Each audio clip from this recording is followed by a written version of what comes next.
Hey guys, Michael Griffiths here from Secrets of a Super Small Business. I thought really important today, and I've had a chat over the last week or so with some different people, and they're finding it hard to be able to get customers and clients to their business. So we had a bit of a look around this message of how big or how popular, how perceived was their profile. Like, where would people be able to find them? See, for a lot of business owners, they spend so much time in their business doing the daily things that they forget the importance of actually building a profile and getting themselves out there and getting themselves known. So there are a number of ways that you could build your profile. But most importantly, you have to be seen and you have to be heard.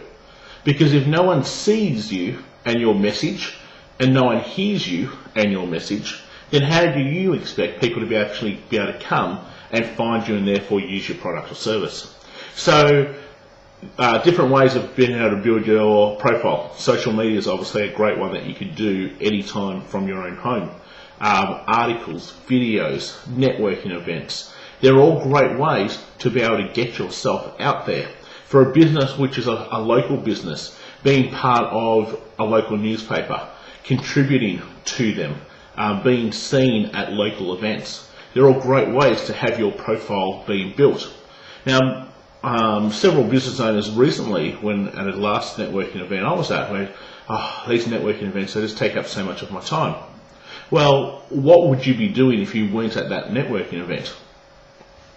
Good question, I don't know. Networking events are a great way, especially if you're a local business, to have your profile built. Now let's say you're a business that can take people from anywhere over Australia.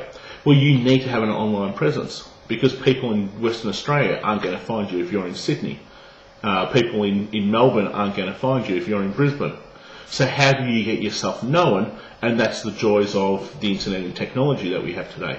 So have a bit of a think about your profile and how perceived, how big it is out there away from what you think it is. Maybe go and ask half a dozen people or so and get their thoughts on what they think of you and your profile. That probably is going to give you a pretty true answer on whether your profile is big enough to be able to sustain the business that you want. So I hope that's been helpful. If you're new into our community, welcome. You can always get your free 7 marketing resources at www.secretsofasupersmallbusiness.com. We'll talk to you soon.